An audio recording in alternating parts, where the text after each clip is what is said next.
Well, hello everybody and welcome to the channel. Welcome back to all of my regular garden friends. Today I kind of want to talk about, about the goals of my channel over the years and where it's headed in the future, but mostly I want to talk about the general idea of permaculture and something that I've kind of noticed going on in that world, and that seems to be there are like two different sides of it. There's what I want to refer to as urban permaculture, which is kind of the stuff I do messing around on my property here and wandering around in abandoned bits of property elsewhere. And then there's what I want to refer to as more of an agro permaculture. And honestly, I think both of these things are absolutely needed in this day and age.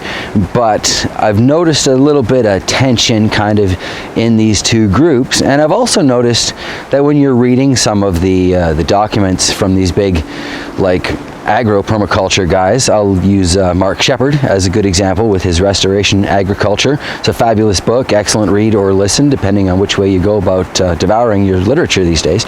But reading or listening to that, a person can kind of get the impression that what I'm doing here on my little piece of property is quite insignificant because of, as he stresses, so many things that need to be done with the larger world of agriculture in general. And yeah, it can be a little disappointing, but I want to say take heart, because those of us who are doing our bit with the urban permaculture, we're still making a difference, and we're still we're making a difference to our lives, and we're making a difference to the lives of people around us. Perfect example, when it comes right down to it, it's true, the average person cannot grow enough food in their yard to actually sustain themselves over the course of the year. It's simply not statistically possible. If you look into it, it was back in I think early 2011 or whatever that we crossed a point where over 60% of the population lives in cities of 250,000 or more, something crazy like that. So it's pretty safe to say that the average person doesn't even have a yard, let alone room to do permaculture. So those of us who do, we are lucky enough to have yards, and in my case, I have a yard of some decent size. We're on half an acre here.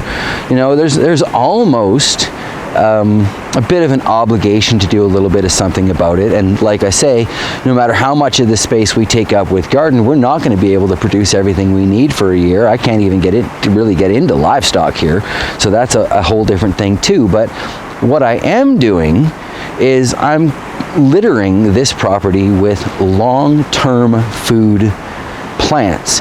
Nothing that you could really call a crop, because it's not enough to harvest and have enough to sell at the end of the day, but they are food plants. Like, I'm standing in what I would refer to as the neglect portion of the yard, what I guess Mark Shepard calls his stun technique. I've been doing this for years, he's been doing it for years, so whatever, it works, right?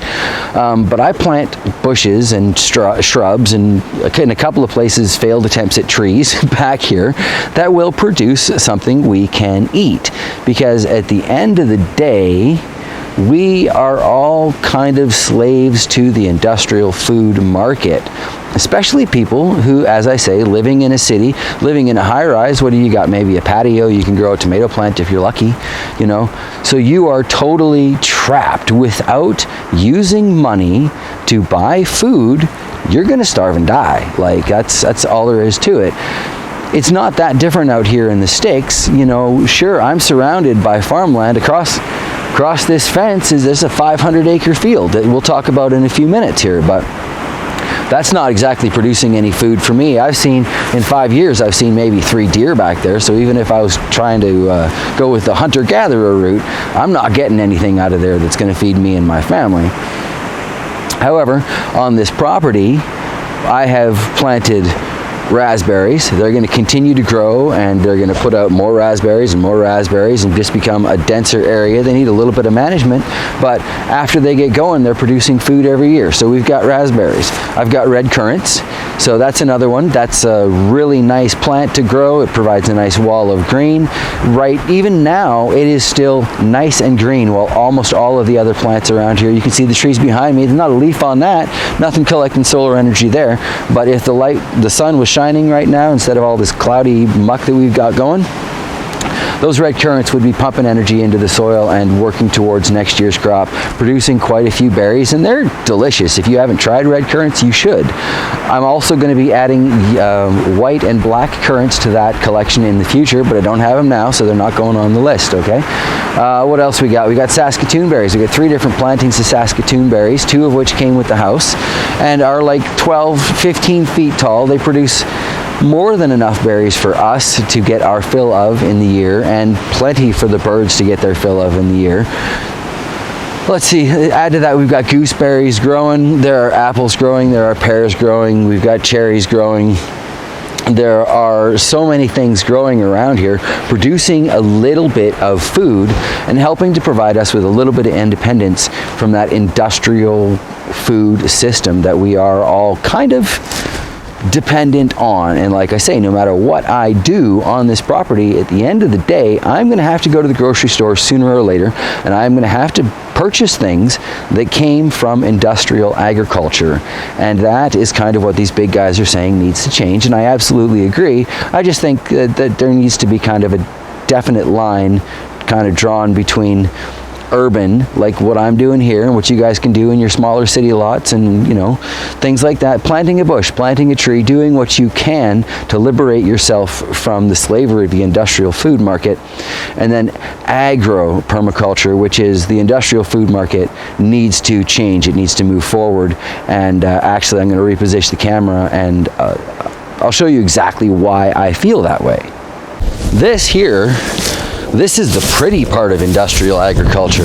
This is a field, 500 acres or so, that recently stood about this high with absolutely beautiful canola. Oh, when it's ripe, it's really pretty. Going and it's flowering and all of that stuff. Monoculture, it's pretty, I'll give it that. Sort of pretty-ish, kind of. But right now, nothing grows in this field. This has been tilled, harrowed, trashed. Pretty sure they've already sprayed it with a herbicide. I'm going to want some snow on here before I gather any rocks from it, that's for sure.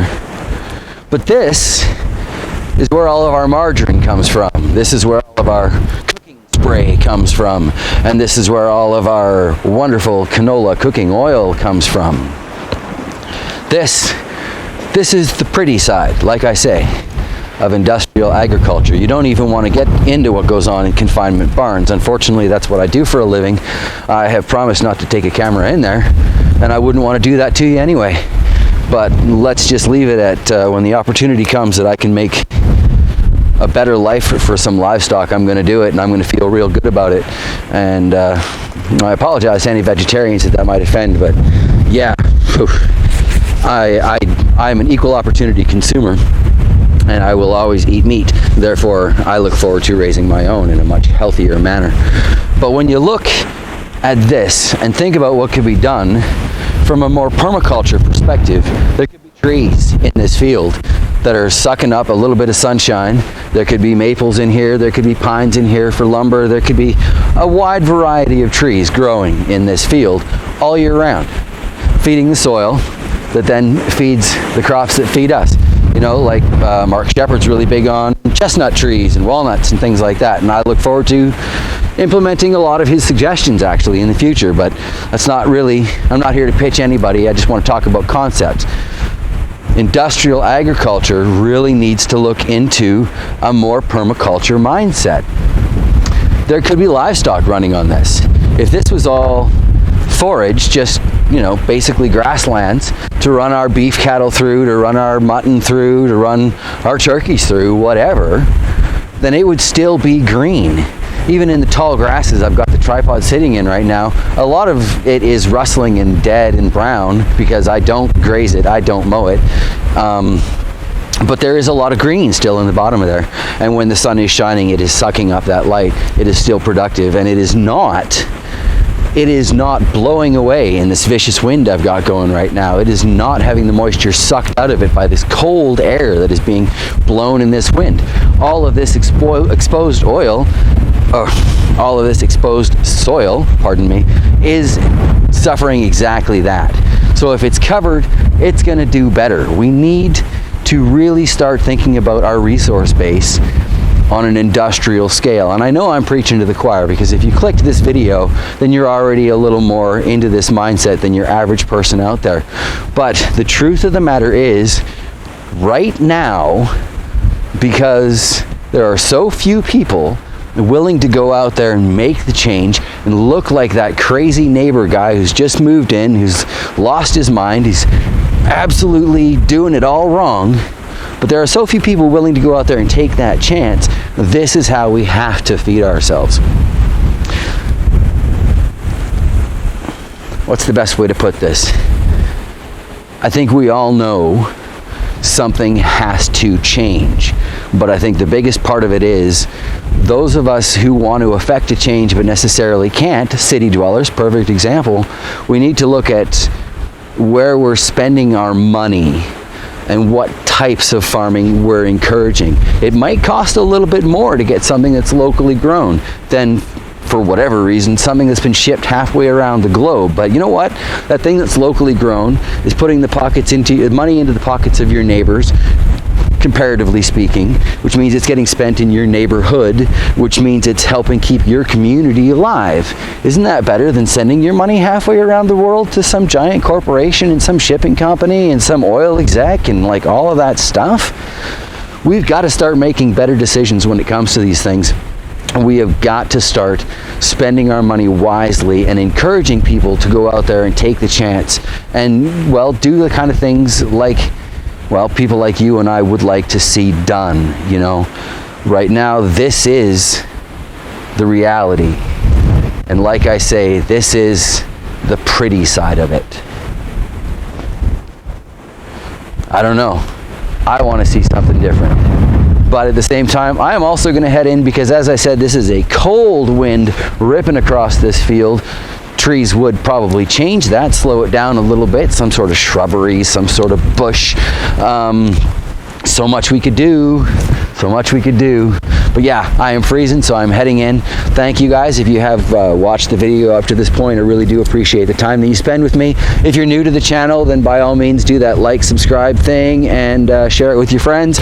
And please enter into the conversation in the comments down below. I do try and get back to people as best I can. YouTube's a little screwy, but I try and get to people as best I can. So much love, everybody. I'm going to head inside to a nice hot cup of coffee, and warm these little fingers up. Take care, everybody.